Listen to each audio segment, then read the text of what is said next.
This is The Book of Life, a podcast that uncovers life lessons from Judaism's most important book, helping you power your day with purpose.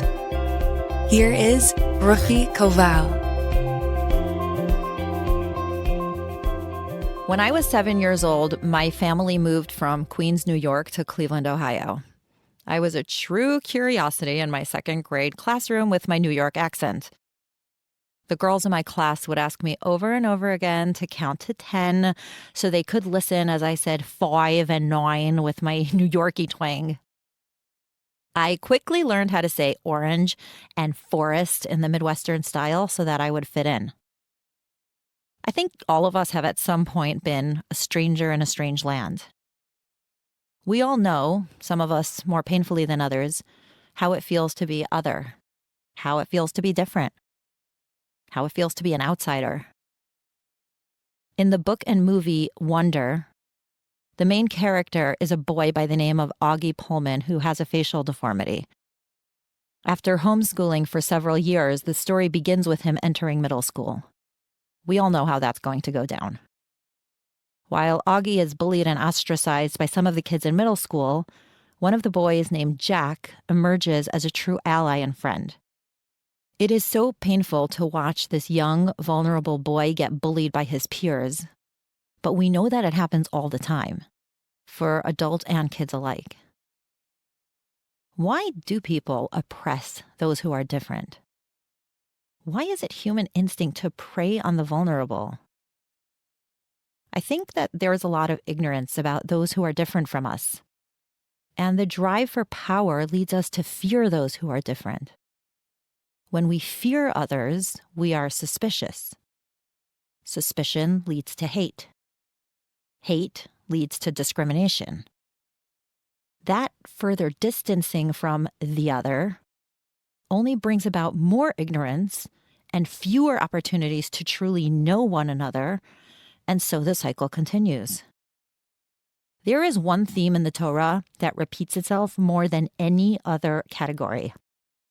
This week, in the Torah, we have one appearance. You must care for the stranger because you were strangers in a strange land. Some version of this instruction is repeated at least 36 times throughout the Torah. It is one of the most well-known values of the Torah. Sarah Hurwitz, former speechwriter for President Obama and author of Here All Along, writes that God seems to be literally obsessed with the stranger, and I think she's right. There is something about our shared experience in being a foreigner that should allow us to feel feelings of identification and compassion with someone who is vulnerable and oppressed.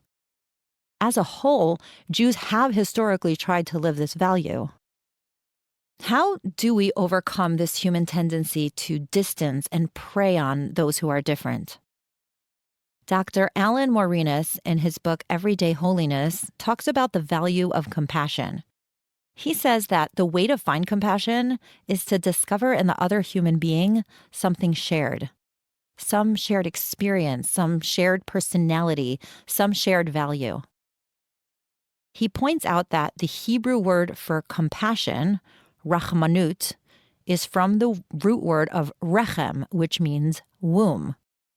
What is this grammatical connection meant to teach us? A woman who is growing a baby in her own body will have compassion for the child that she has never met. She will stop drinking wine, she will sacrifice her body, she will go on bed rest if she must, because she already loves her unborn child. A big part of this is that the child is a part of her from the moment it starts to grow. And you, by definition, love that which is a part of you. The root of compassion is that we love what is ours, and therefore, in order to have more compassion in the world, we must find more commonality with others that puts them on our team. Everyone on some level is a part of us. When we see someone else and think to ourselves, how strange are they? The Torah asks us to remember that you too were strange. You too were a stranger. You were a stranger in Egypt, and you were a stranger in Babylonia. You were a stranger in Persia, and you were a stranger in Rome. You were a stranger in England, and you were a stranger in Spain. You were a stranger in Portugal, and you were a stranger in Germany. You have been a stranger in America, and in South Africa, and in any place that Jews lived. According to the Torah, the only place you are not a stranger is in the land of Israel. So while other people may be strange and estranged, we too have been strange and estranged. Let's use that shared humanity to raise up the stranger just as we wish we had been raised up. In 2017, a YouTuber named Ben Taylor got a Facebook message from an internet scammer from Liberia named Joel. He asked Ben to send him expensive electronic equipment so that he could sell them and support his family. He promised Ben that he would share the profits with him evenly. Ben was about to delete the scam, as most of us do, but then he decided to try something different instead. Maybe he could keep the man busy so that he wouldn't use his time scamming more people. So instead, he responded to Joel, human to human. Ben told him that he ran a business that paid people to take pictures of where they lived. If Joel wanted to take pictures of his hometown in Liberia, Ben would hire him as a photographer. Surprisingly, Joel sent a few pictures from his hometown of Monrovia, Liberia. Although the quality was very poor, Ben was happy to see that Joel was trying. Despite his natural human suspicion, Ben then decided to roll the dice on Joel. He decided to send him a $30 camera and asked him to take better pictures of his village. He gave him some tips and ideas on how to improve his photos. Eventually, Ben was getting some beautiful pictures of life in Western Africa. He decided to create a photo book of Joel's pictures. It was called By the Grace of God, which was a sentence from one of Joel's emails. Ben started a crowdfunding page asking people to donate to help Joel's family. The book sold over 1,000 copies in 40 countries. Ben did split the profits with Joel 50-50, just as Joel had originally offered. Ben wanted to give his half to charity, so he asked Joel whether there were any charities that could benefit his hometown. Joel said that the children in his village did not have money for school supplies. They could not afford notebooks, backpacks, or pencils. Ben wanted to wire $500 to Joel in Liberia, but wondered if he might just pocket the money. But instead, Joel lived up to Ben's belief in him. He loaded up a taxi with newly purchased school supplies and distributed them among all the local schools, taking plenty of pictures to show the kids' reactions. Ben created a website called By the Grace of God so people could continue to support Joel and his family by buying the photo book. Ben says that his life was changed because of this incident. Joel certainly was.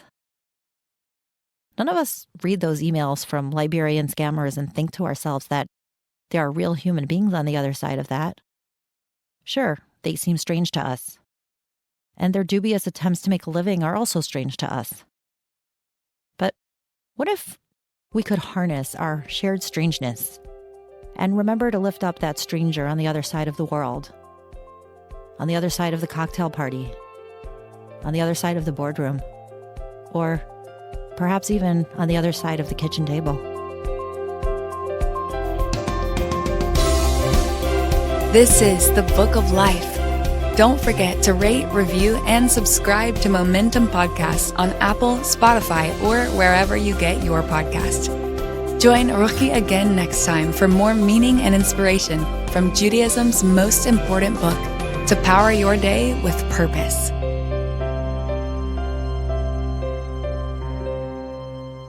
You're listening to a Momentum Podcast. For unlimited inspiration, wisdom, and empowerment, visit MomentumUnlimited.org.